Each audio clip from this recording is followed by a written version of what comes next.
My name is Delaney Brooks, and at 31 years old, I finally stopped begging for approval from the people who called themselves my family. The realization didn't come in a dramatic moment with slammed doors or tearful goodbyes. It arrived quietly, settling into my bones one Tuesday morning, as I traced a delicate fern pattern onto a client's shoulder blade. I stand in my Portland studio now, surrounded by the life I built without them. Sunlight pours through floor-to-ceiling windows, casting prism rainbows across my sketches. My teal hair catches the light as I lean over my workstation, arranging inks for the day's appointments. Botanical designs cover the walls, my signature style, that's earned me both a reputation and a waiting list. Delicate ferns unfurl across canvases, wild roses climb imaginary trellises, and forgotten woodland plants find immortality in my art. My fingers, stained with traces of ink that never fully wash away, tap the appointment book. 10 years have passed since I traded Connecticut's suffocating perfection for Oregon's embracing wilderness. 10 years since I stopped trying to fit the Brooks family mold and started carving my own instead. The contrast between my vibrant workspace and the rigid household that shaped my childhood couldn't be more striking. Back in Ridgefield, Connecticut, the 4-bedroom colonial that housed the Brooks family stood as a monument to respectability.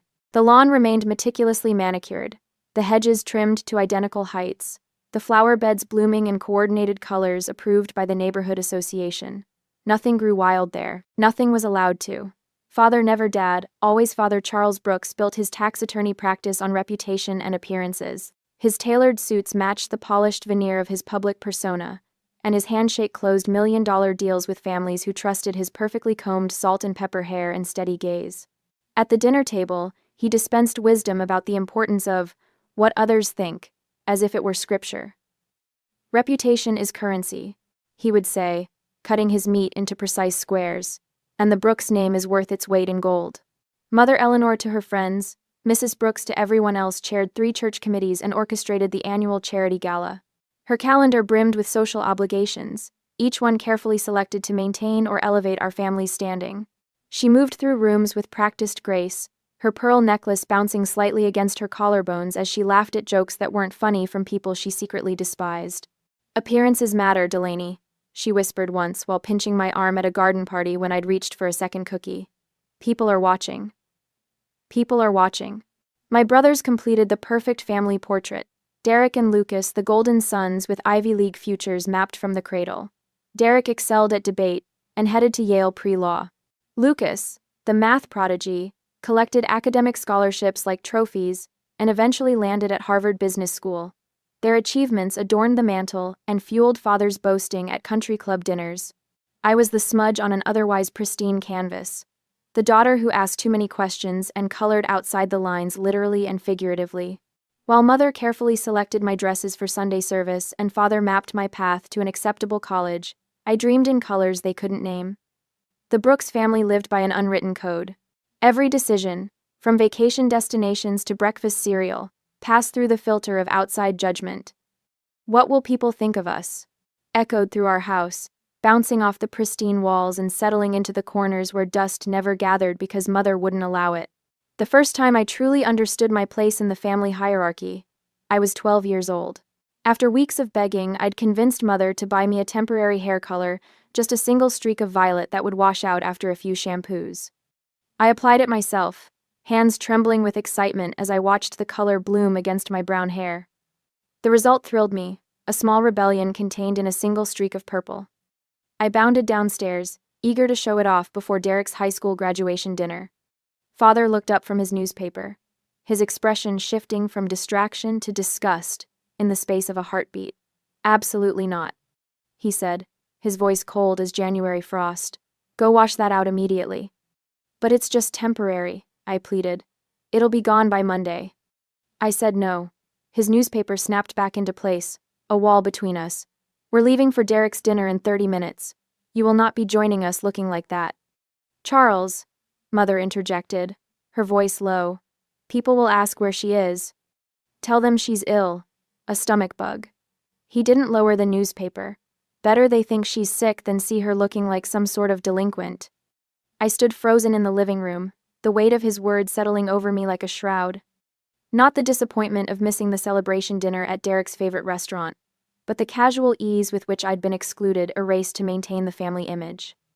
Later that evening, I sat alone in my bedroom, picking at a sandwich Mother had left before they departed. Through the neighbor's kitchen window, I could see my family gathered around a table at the Peterson home next door, where they'd stopped before heading to the restaurant. They laughed together, Father's hand clapping Derek's shoulder with pride. Mother's face animated as she spoke, Lucas smiling at something someone said. They looked complete without me. Perfect, even. I pressed my palm against the cool glass of my window, watching my family exist without me, and something shifted in my heart. The constant hunger for their approval began to ache differently, less desperate, more resigned. I realized then that their love came with conditions I might never satisfy, rules I might never understand. That night, as the violet streak in my hair began to fade under repeated washings, a seed of independence took root in the garden of my heart. Years would pass before it bloomed fully, but in that moment of exclusion, watching laughter through borrowed light, I began to understand that real family shouldn't require perfection to grant belonging. I just didn't know yet that I would have to create that family myself, thousands of miles away from the pristine colonial on Maple Street. The first sketchbook I ever bought myself was a cheap spiral-bound thing from the drugstore, purchased with birthday money from my grandmother.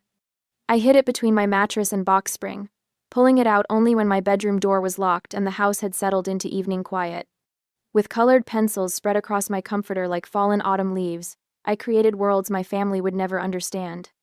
At 16, my fingers constantly bore the evidence of my secret life: graphite smudges under my nails, paint flecks that wouldn't wash away, calluses from gripping pencils too tightly for too long.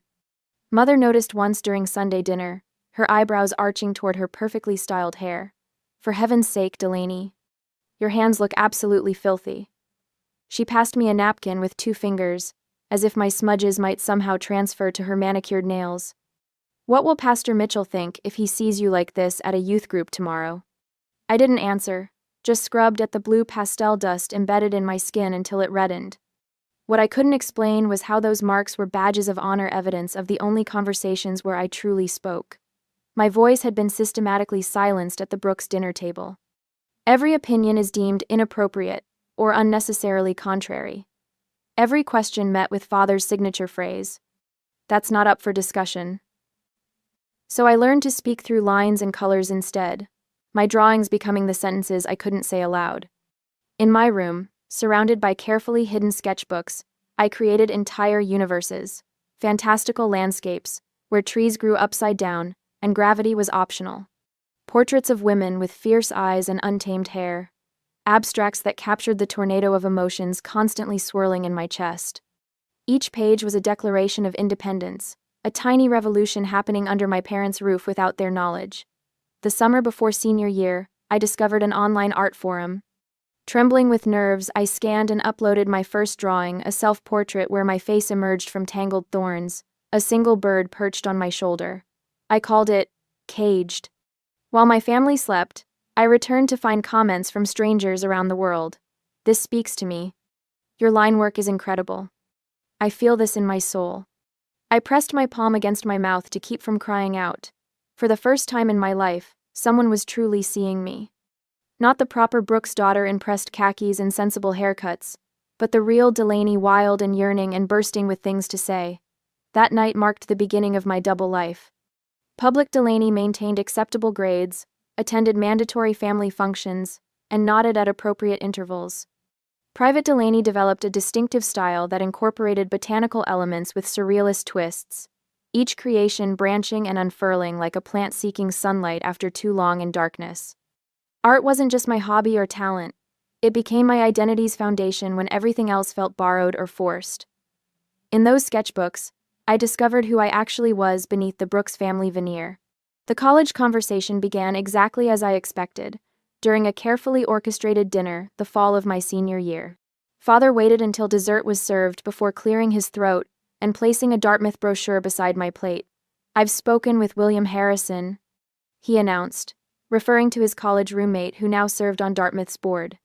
"He's assured me they'll look favorably on your application, despite your—" He paused, searching for a diplomatic phrase. "Despite your somewhat inconsistent academic performance."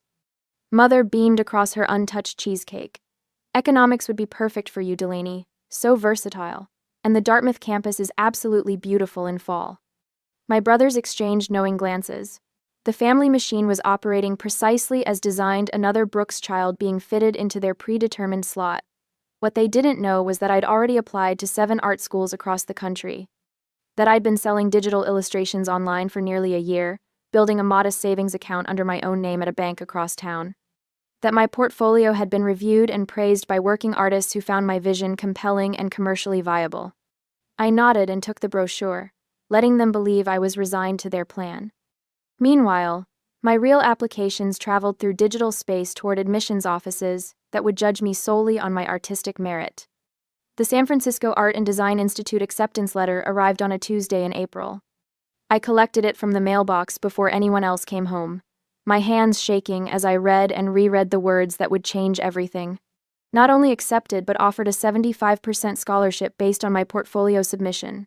For 3 days, I carried the folded letter in my sock drawer, taking it out at night to verify it was real.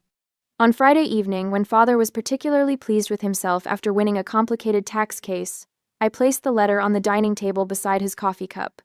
He read it with mounting disbelief, his face transitioning from confusion to anger like storm clouds gathering. What is this nonsense? My college acceptance, I replied, my voice steadier than I expected. I start in September. Mother snatched the letter from his hands, her eyes widening. San Francisco? Art school? She said the words as if they were obscenities. Delaney, we've already discussed your future. The Dartmouth application.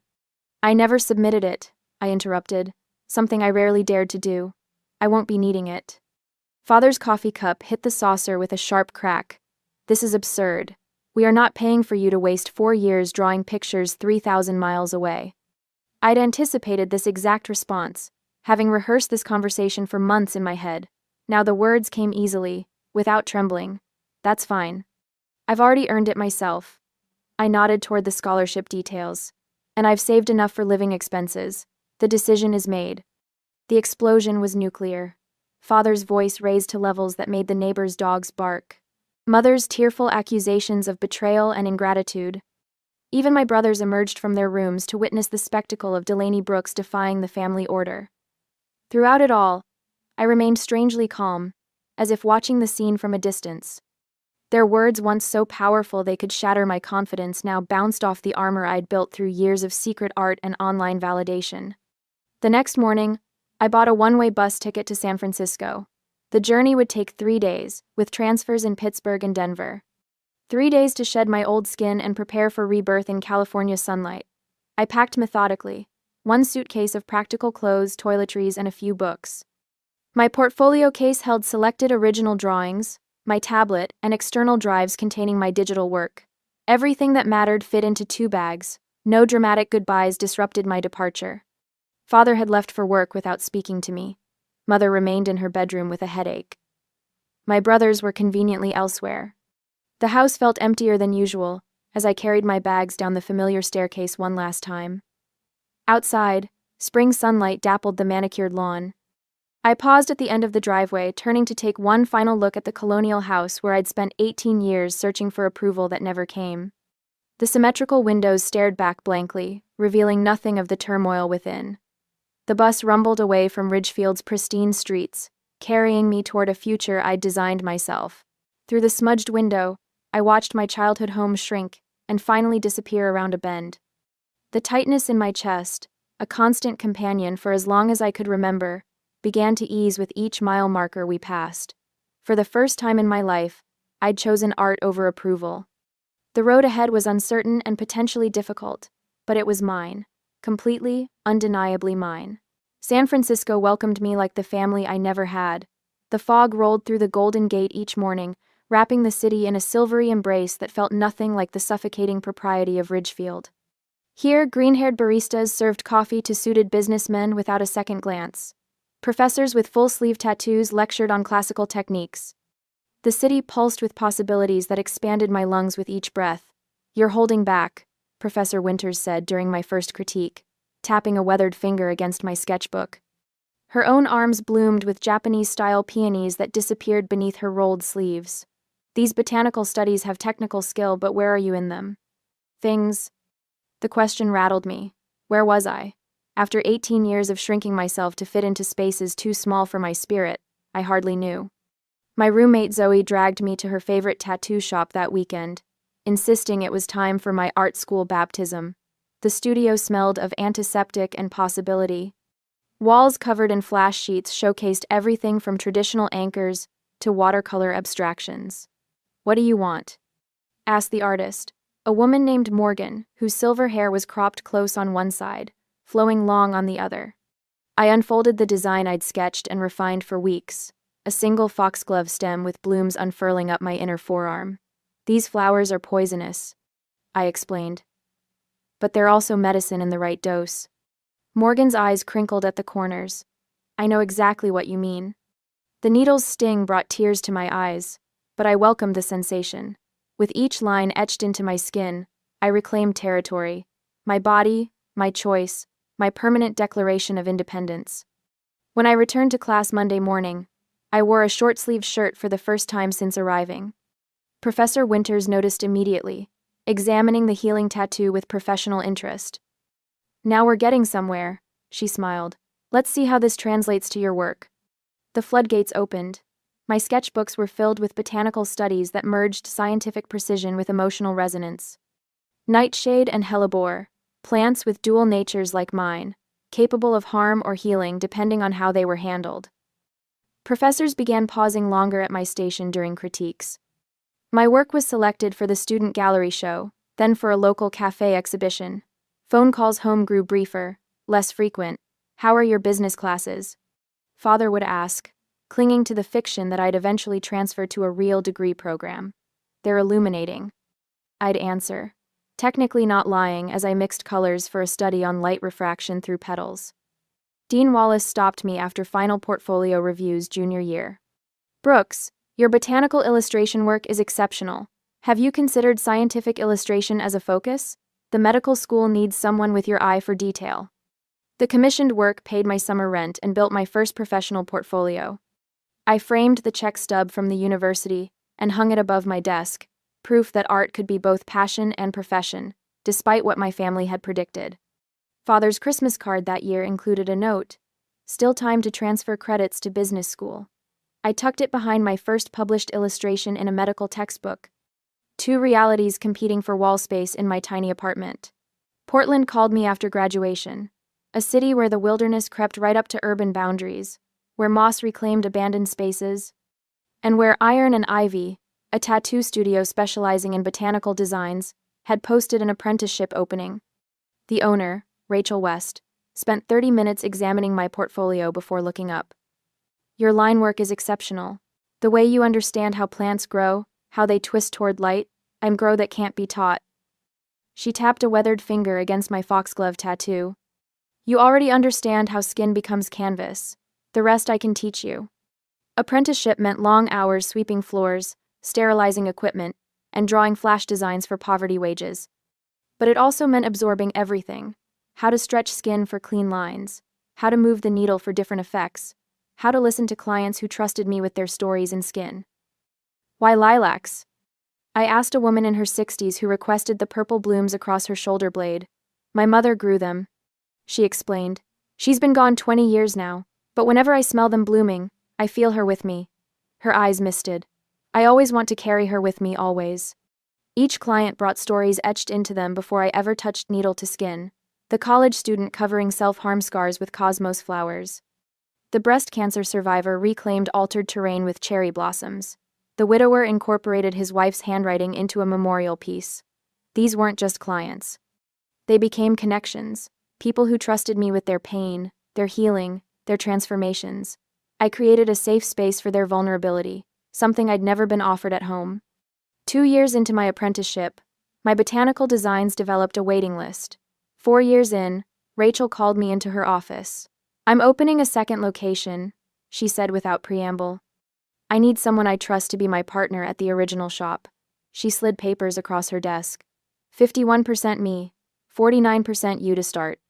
We revisit the percentages in 2 years. At 25, I became co-owner of a respected tattoo studio. The day I signed the partnership papers, I called home for the first time in months. I've become part owner of a business, I told Mother, careful with my wording. Her voice brightened. Oh, what kind of business, dear? The kind that's profitable and respected in its field, I replied, still dodging. Well, your father will be pleased to hear you finally found a sensible path, she said, satisfaction warming her tone. Maybe you'll finally use that artistic hobby for proper greeting cards or something respectable. I let her believe what she needed to believe. The truth would only disappoint her, and I'd stopped seeking approval I would never receive. My own apartment is filled with plants and light. My skin accumulated more art, a garden I carried with me everywhere. Iron and ivy thrived under our partnership, featured in regional magazines and booked months in advance. Then came the ivory envelope in my mail, addressed in Mother's perfect penmanship. Inside, Derek's wedding invitation, UNA gold-embossed lettering announcing his union with Caroline Elizabeth Montgomery of Greenwich, Connecticut, at St. Matthew's Episcopal Church, followed by reception at the Ridgefield Country Club. A handwritten note slipped from between the cardstock. Delaney, we hope you'll join the family for Derek's special day. Please wear neutral colors, long sleeves preferred, and avoid bright hair tones for photographs. Mother. The familiar ache bloomed beneath my ribs. 6 years of building my life, my business, my reputation, yet still reduced to a potential embarrassment. Still asked to hide who I'd become. Rachel found me staring at the invitation during lunch break. Bad news? Family news, I clarified, sliding the note toward her. Apparently, I'm welcome at my brother's wedding as long as I pretend to be someone else. She read it, eyebrows rising. What will you do? The question haunted me for days. Part of me wanted to arrive in full glory, teal hair, tattoos on display, wearing the vintage silver sequin dress I'd found at a local boutique. Another part, the young girl still hungry for belonging, whispered that compromise might open doors to reconciliation. I booked my flight, packed the silver dress instead of the requested beige. Arranged for my assistant to cover weekend appointments. I wore a sweater over my tattoos for the ceremony but removed it at the reception, a silver dress catching light as I moved. Mother's tight smile told me everything when I arrived. We've arranged seating in the back row, dear. For family photos, perhaps you could stand behind your cousin Thomas? He's quite tall. Don't look, see. I'd complied with half their demands, yet still found myself erased, seated where I wouldn't be noticed, positioned in photos where I could be cropped out later, introduced to distant relatives as our daughter who lives in Oregon, with no mention of my successful business. The pattern revealed itself with perfect clarity. Acceptance would always come with conditions I couldn't meet. Belonging would always require diminishment I couldn't sustain. On the flight back to Portland, I watched clouds pass beneath the wing, and made a quiet promise to myself. The next celebration requiring family would happen on my terms, in my space, with people who loved all of me, not despite the colors and lines I'd added to my life, but because of them. A year later, another wedding invitation arrived on a Tuesday. Glossy cream cardstock with gold lettering that caught the light as I turned it over in my hands. My brother Lucas was getting married to Vanessa, a pediatric surgeon with a pearls and cardigan wardrobe that our mother adored. I traced my finger over the embossed edges, searching for some hint of genuine connection in the formal wording. A smaller card fell from the envelope, an additional note printed specifically for me. The Four Seasons Boston maintains a strict dress code. No visible tattoos permitted. Please plan accordingly. I stare at those words until they blur. Not, we can't wait to see you. Not, it'll be so good to have the whole family together. Just a clinical warning about my existence being incompatible with their carefully orchestrated event. My phone buzzes with a text from Lucas. Did you get the invitation? Mom insisted on the dress code note. Of course she did. I consider my options while watching raindrops race down my studio window. I could wear long sleeves in June heat. I could cake myself in specialty makeup designed to hide who I've become. I could contort myself into their mold for one more day. I won't be attending, I type back. Congratulations to you and Vanessa. Lucas calls immediately. Delaney, come on. It's my wedding. I understand that, I say, keeping my voice steady. And it's a beautiful venue with rules that don't accommodate me. You could cover up for one day, he argues. For family. I glance at the wildflowers blooming up my arm, each petal a milestone in my journey away from their suffocation. That's not something I'm willing to do anymore.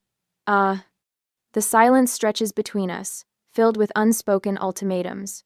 Family events have become battlegrounds where my identity is the enemy. First, it was please dress appropriately for Thanksgiving. Then, maybe leave the nose ring at home for Christmas. Each invitation came with increasingly specific conditions for my presence. Mom and Dad will be disappointed, Lucas finally says. They usually are, I reply, and end the call.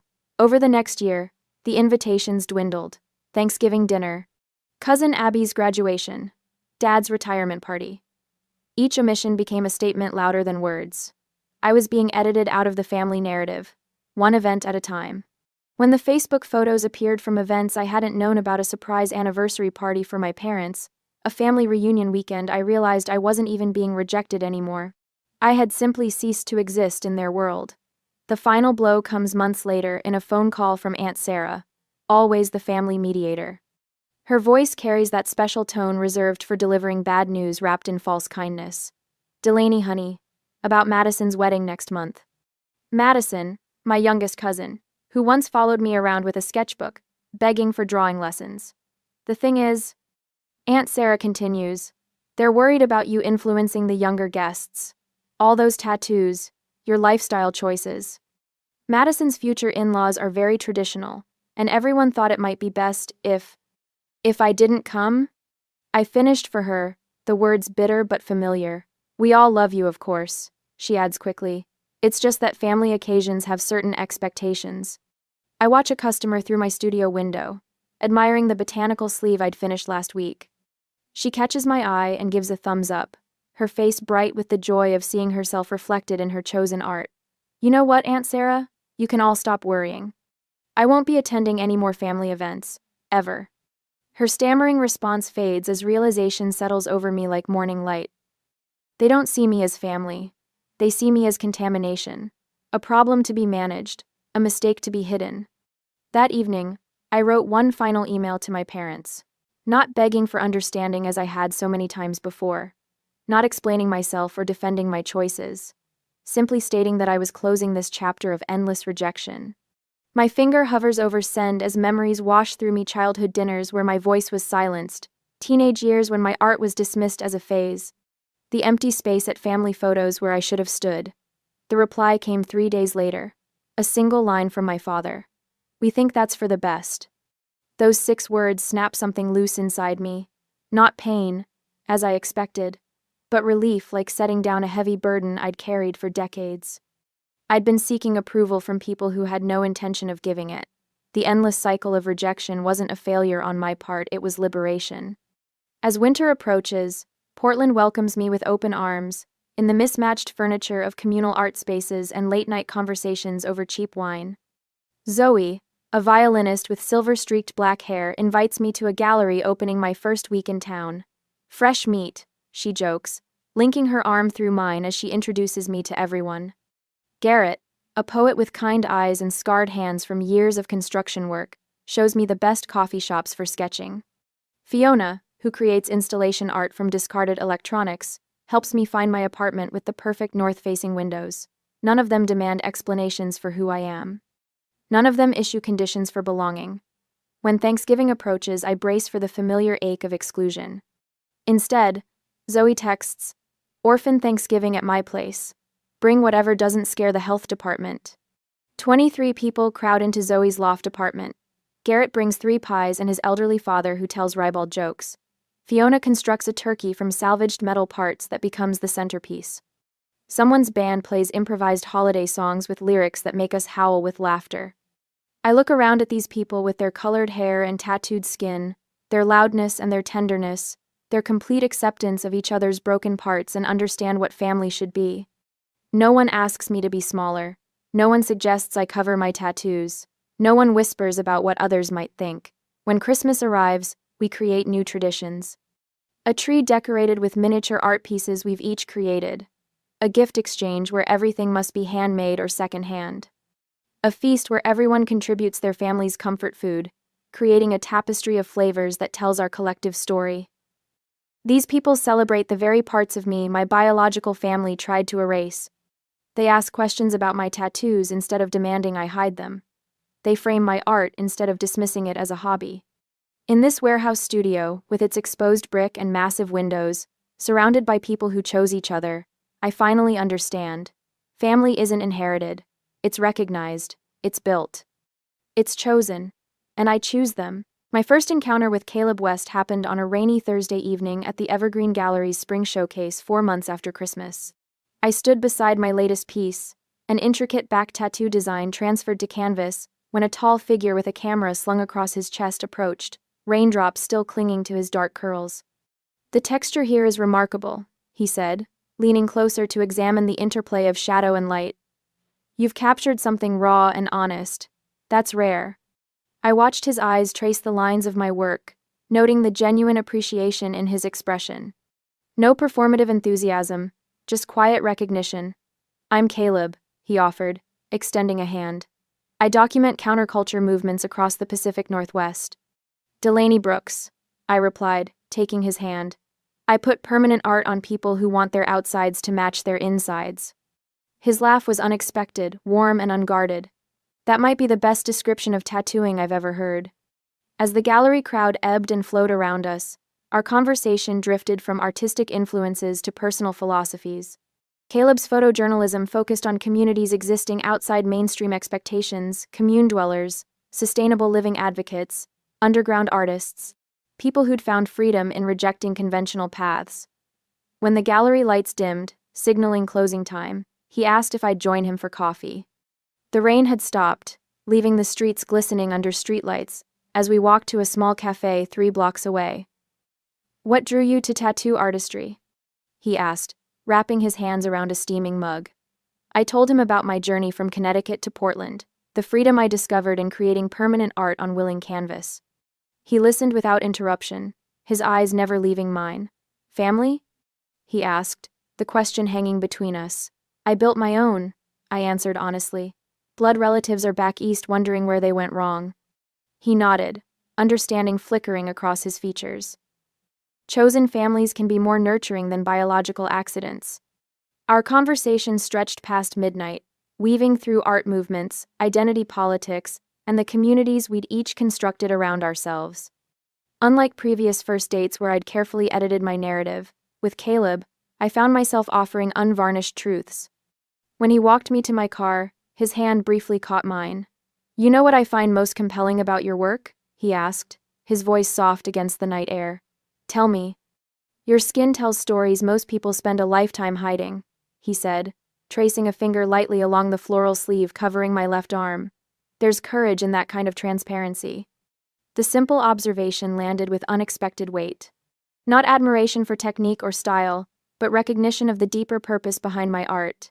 The commitment to visible authenticity that had cost me my first family but given me the freedom to become myself.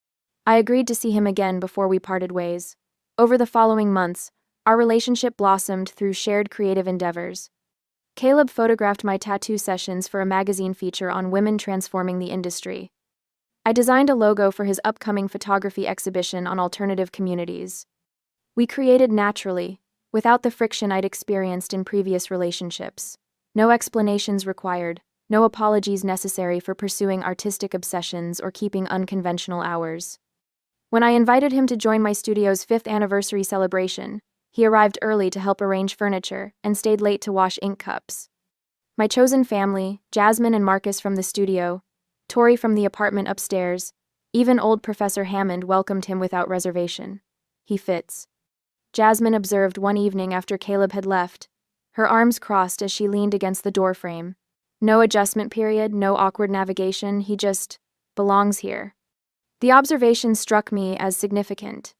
My previous partners had approached my circle cautiously, treating my friends as obstacles to overcome rather than people to embrace. Caleb integrated seamlessly, bringing homemade bread to Sunday dinners and remembering everyone's coffee preferences without being told. The contrast with my biological family's historical rejection of anyone I brought home was stark. My father had interrogated my high school boyfriend about his career aspirations, while my mother scrutinized table manners and pronunciation. My brothers barely acknowledged the existence of people I cared about. Caleb attended gallery openings and industry showcases, his quiet support never wavering. He documented my creative process with his camera, preserving moments of inspiration and frustration alike. When I received the Industry Innovation Award in June, his was the first face I saw in the crowd. "You're glowing tonight," he whispered during the after-party, brushing a strand of hair from my face.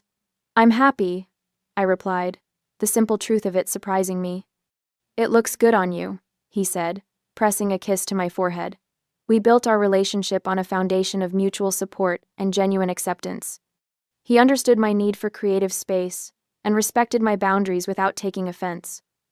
I learned to accommodate his occasional retreats into silent contemplation without taking them personally. For our 1-year anniversary, Caleb suggested a weekend trip to the Oregon coast.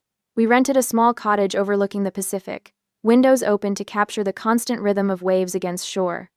After a day exploring tidal pools and collecting interesting stones, we returned to watch the sunset paint the horizon in brilliant orange and pink.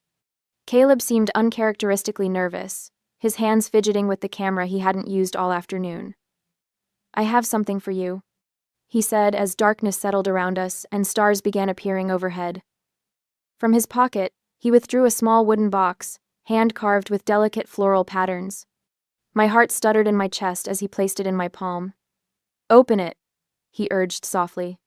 Inside nested a silver ring, its design immediately recognizable, a small wildflower, pushing through cracked concrete, the exact image of my first tattoo. The one I'd designed myself at 19, marking my decision to leave Connecticut permanently behind. "The first time you showed me that tattoo," Caleb said, his voice steady despite the emotion flickering across his face, "you told me it represented resilience, beauty emerging from hardship." I nodded, words momentarily beyond reach. "That's what I see in you every day," he continued. "Not despite your past, but because of how you've grown through it." He took the box from my trembling hands. "I want to spend my life loving your authentic self, Delaney. Every story, every scar, every moment of becoming." The ring caught moonlight as he held it between us. "Will you marry me?" In that moment, the weight of a lifetime seeking approval from people who would never give it fully disappeared.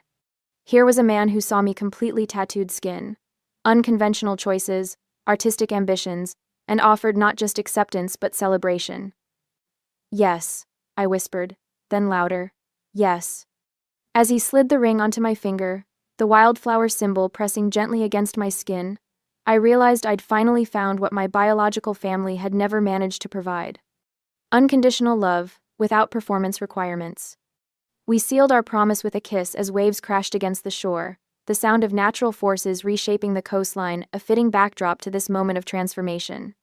With Caleb, I wasn't fighting to be seen or struggling to be valued. I simply existed, fully and freely, in the circle of his arms.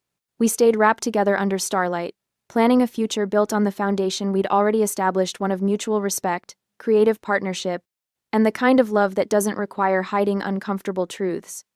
For the first time since leaving Connecticut, I felt completely at home. My engagement to Caleb wasn't planned with Pinterest boards or vision boards. It happened on a random Tuesday when we realized we'd built something neither of us wanted to live without. The moment he slid that vintage emerald ring on my finger, I knew exactly two things. I wanted to spend my life with this man, and telling my family would be the final test of everything I'd built since leaving Connecticut. "Are you sure you want to tell them?" Caleb asked, his fingers tracing circles on my shoulder as we lay in bed that night. "We could just send them an announcement after." I shook my head, feeling a strange calm settle over me. One last chance. I need to give them one more opportunity to actually see me. The next morning, I crafted the email with coffee-steadied hands. No dramatic declarations or ultimatums, just simple facts. Caleb and I are engaged.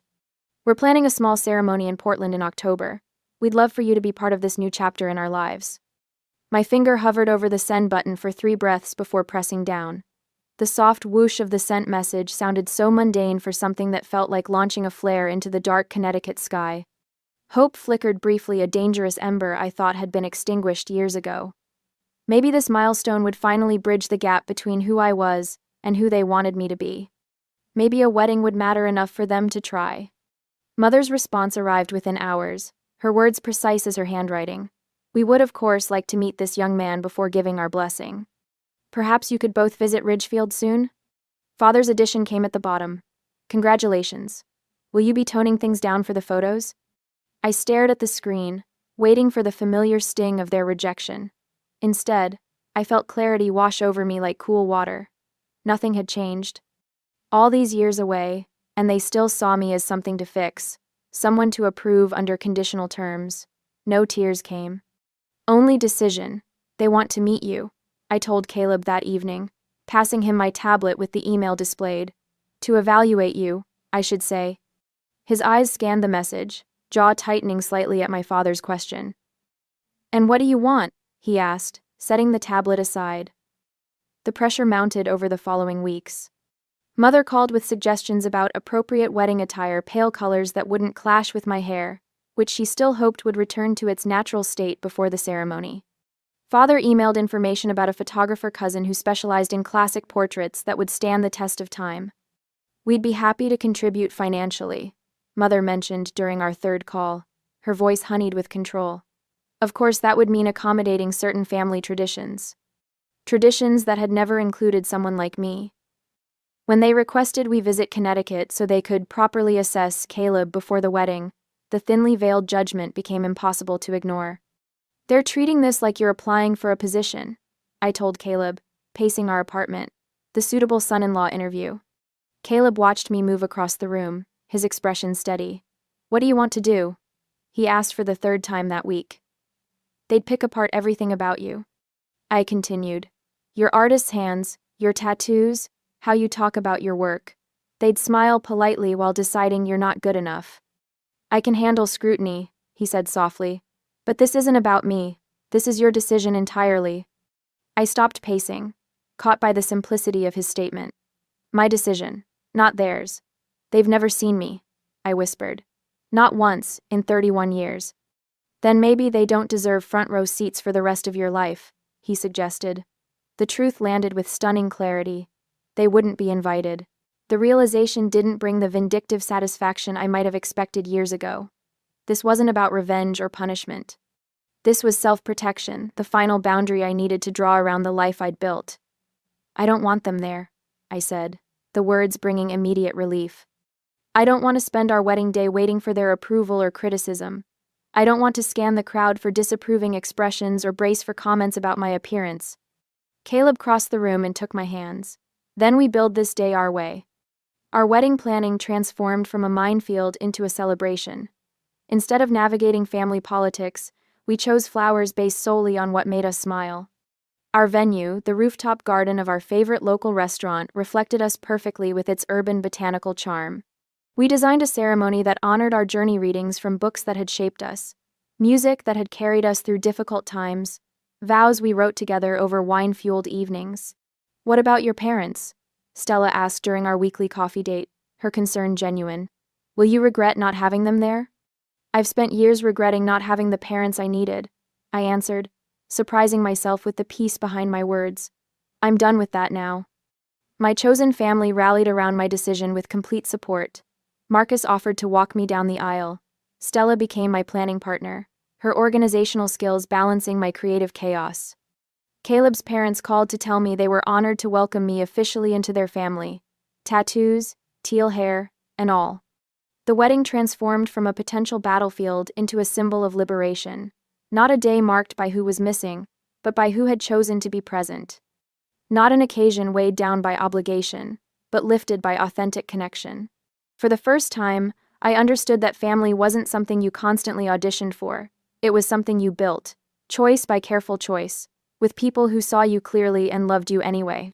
Our wedding would be the first day of that new creation. A celebration not of who we were pretending to be, but of who we had always been beneath the expectations of others. Free. My name is Delaney Brooks, and today I marry the man who loves me exactly as I am. The converted warehouse overlooking the Willamette River glows with string lights that reflect off the water, creating constellations below to match the stars above. October in Portland brings a crisp breeze that carries the scent of fallen leaves and possibility through the open sliding doors. This space, once home to industrial machinery and corporate inventory, now cradles the most authentic celebration of my life. You ready? Mira asks, adjusting the final flower in my loose braid.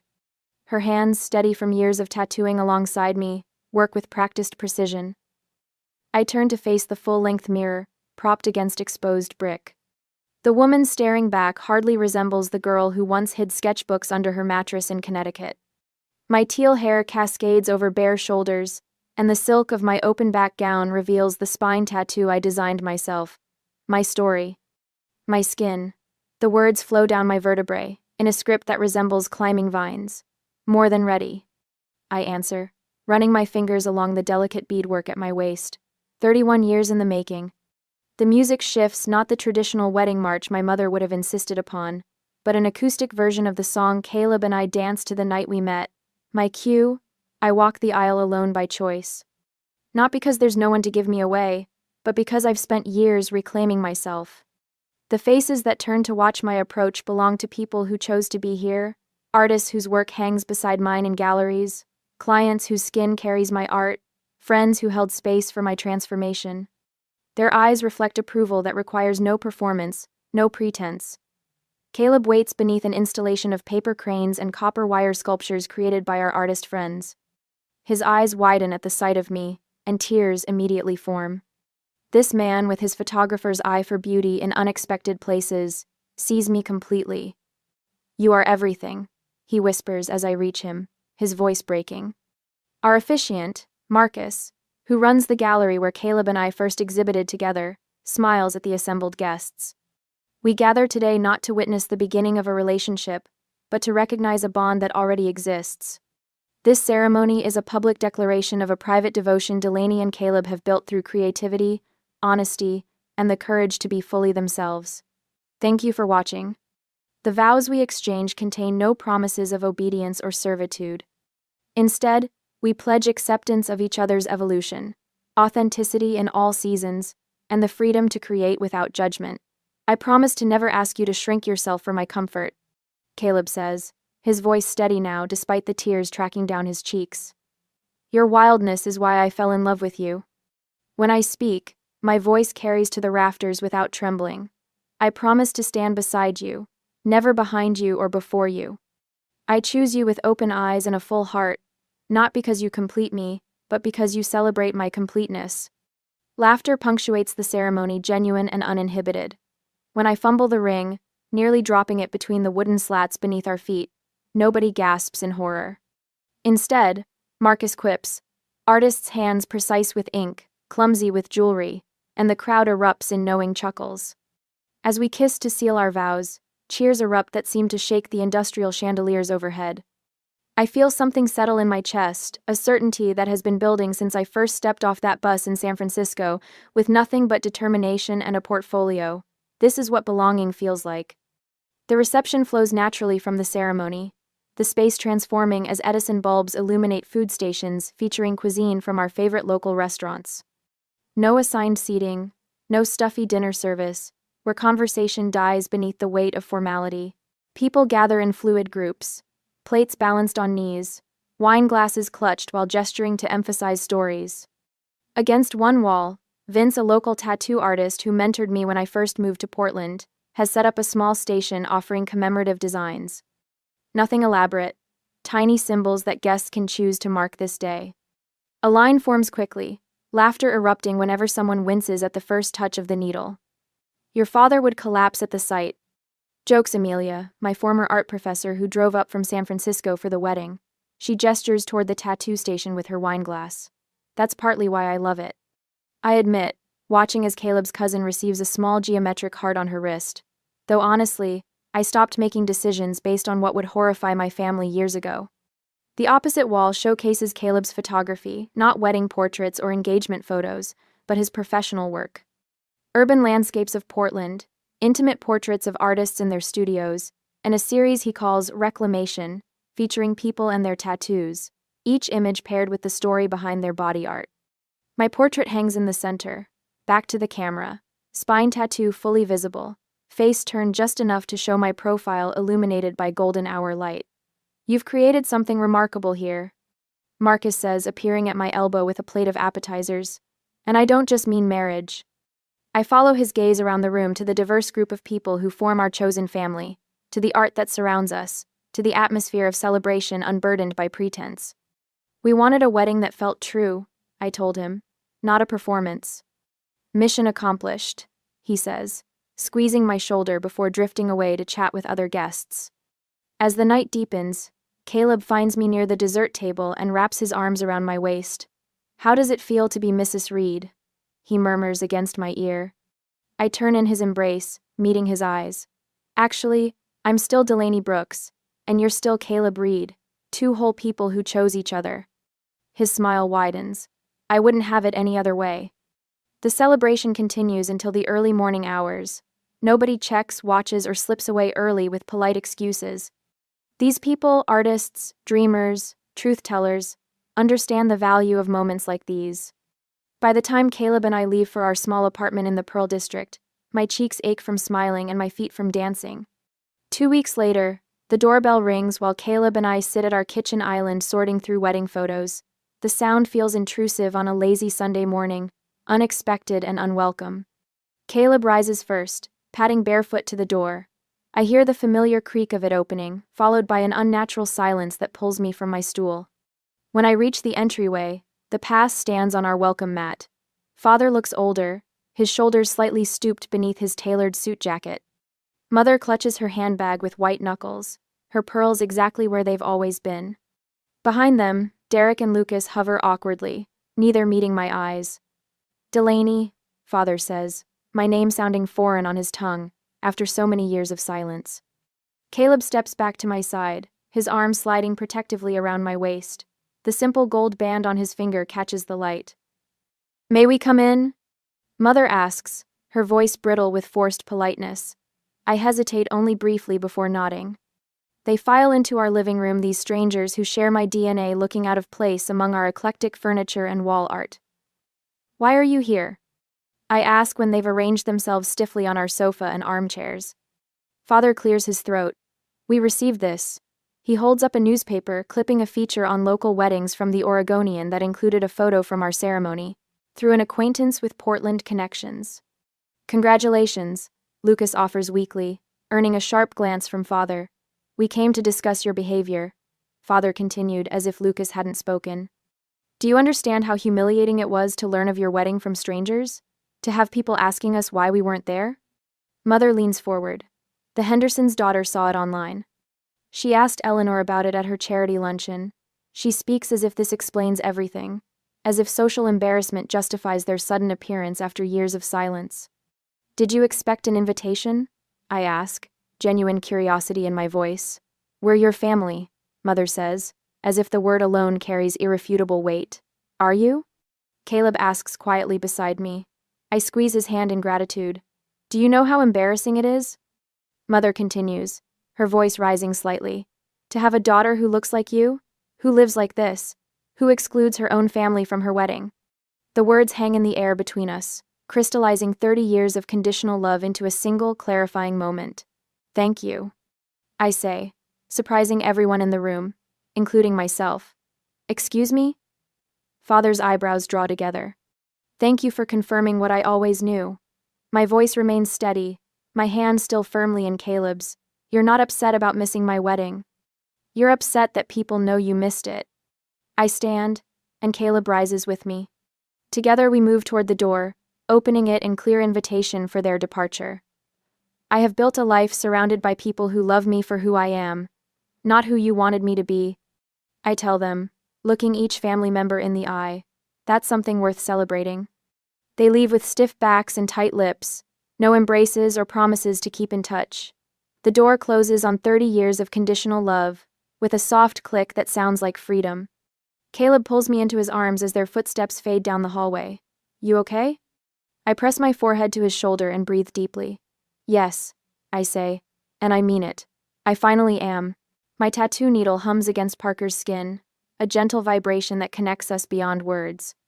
She winces slightly as I trace the outline of a butterfly emerging from what looks like shattered glass, her first tattoo at 39. "My mother told me tattoos were for people with no future as a douchebag," Parker whispers as I pause to wipe away excess ink. "I believed her for 20 years. I nod, understanding flowing between us like current. Mine said they were for people with nothing to lose. And here we are, Parker laughs, the tension in her shoulders easing. Turns out they were wrong about a lot of things. 3 months have passed since my wedding. 3 months of waking up beside Caleb without that familiar knot of anxiety in my stomach, wondering if today would be the day I'd finally earn my family's approval. 3 months of processing through my sketchbooks and journals, pouring out decades of rejection onto pages that hold my pain without judgment. In my studio's quiet hours, I've created more than art. I've built understanding. Each brushstroke and journal entry has helped me recognize that what my family saw as rebellion was actually survival. My colored hair, my tattoos, my refusal to shrink myself. These weren't weapons wielded against them, but shields I crafted to protect myself. Almost done, I tell Parker, adding the final touches to her butterfly. How does it feel? Like freedom, she says, eyes welling. Like I'm finally allowed to exist in my own body. Her words crystallize something I've been feeling since opening Ember Ink Collective 6 weeks ago. What started as a solo studio has become a sanctuary for first-time clients like Parker people, healing from body shame, from families who taught them their bodies weren't truly theirs. I've transformed my understanding into purpose, creating a space where vulnerability is honored rather than exploited. The mint green walls, the comfortable chairs, the absence of mirrors, except when necessary, every detail designed to say, "You belong here exactly as you are." There, I say, setting down my tools and gently cleaning the finished piece. Take a look. Parker's gasp of joy feeds something hungry in my soul. It's perfect, she whispers, touching the skin around her new tattoo reverently. It's exactly how I imagined it would feel. I know she's not just talking about the butterfly. Later that evening, after locking up the studio, my phone buzzes with a text from a number I still recognize, despite months of silence. Lucas. My middle brother. Can we talk?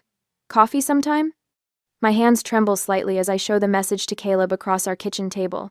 He reaches for my fingers, steadying them with his warm palm. What do you want to do? He asks, his voice neutral. Supportive without directing. I don't know, I admit, staring at those 7 simple words that somehow carry the weight of decades. Part of me wants to ignore it. Somehow. And the other part? I trace the wood grain of our table. Is curious. 3 days later, I'm sitting across from Lucas at a coffee shop equidistant between our homes, his in the suburbs, mine downtown. He's aged in ways that surprise me, fine lines around his eyes that weren't there at Christmas 2 years ago, when he last stood silently by, while our father made cutting remarks about my unfortunate lifestyle choices.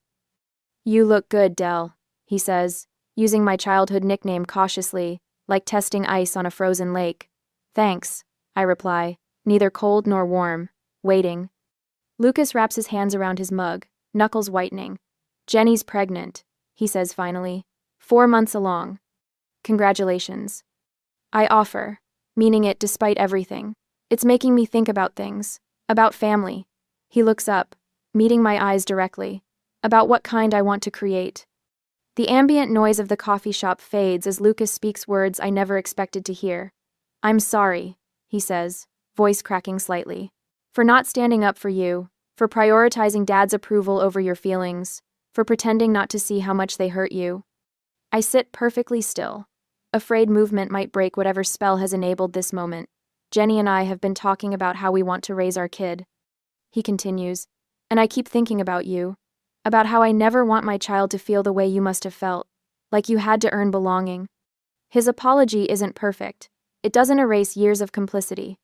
But it's genuine, and I recognize the courage it took to reach across the chasm our family created.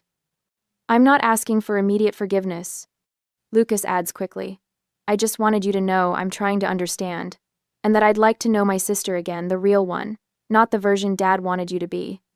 We talked for 2 hours. I established clear boundaries for any future relationship. No criticizing my appearance.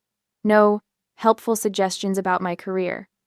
No expectations that I'll ever conform to the Brooks family mold. I'm not seeking validation anymore. I tell him as we prepare to leave. I'm open to reconnection, but only on authentic terms. Lucas nods, understanding dawning in eyes that look remarkably like mine. I think that's fair. He hesitates before adding, Dad and Derek might never come around. I know, I say, surprised by how little that prospect hurts now. That's their choice to make. Walking home, I realize something profound has shifted. Reconciliation isn't about forgetting harm or pretending it never happened. It's about mutual respect and the courage to begin again differently. The wedding invitation arrives on a Tuesday in early spring, a cream-colored envelope with my cousin Emma's distinctive handwriting. Inside, beneath the formal request for my presence at her marriage to Thomas Wells, she's written a personal note. Delaney, I want you there exactly as you are. Teal hair, tattoos and all. You've always been braver than the rest of us. Love, M. I trace the words with my fingertip, remembering Emma as the quiet cousin who always seemed to be watching, observing the family dynamics with thoughtful eyes. We were never close. She was younger, more compliant with family expectations, but her invitation feels like recognition. Are you going to go? Caleb asks that evening as we prepare dinner together, moving around our small kitchen in the synchronized dance of people who know each other's rhythms. I chop vegetables with precise strokes. I think so. The knife taps against the cutting board. Not for forgiveness, for closure.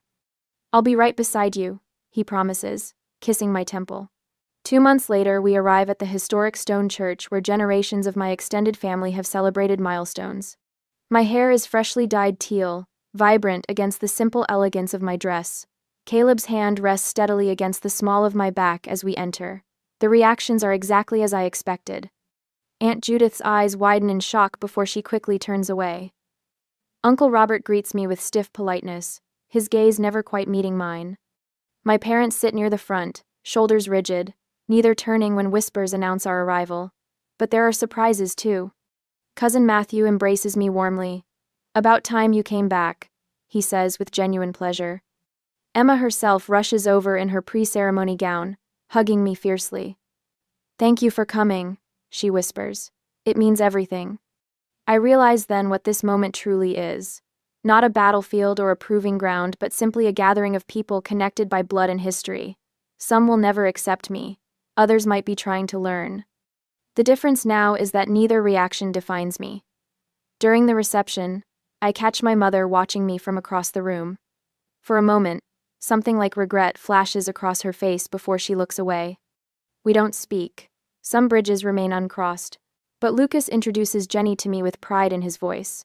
My sister, the artist, he says, and the title carries no mockery. Driving home that night, exhausted but peaceful, I rested my head against the passenger window. I don't need them to love me anymore.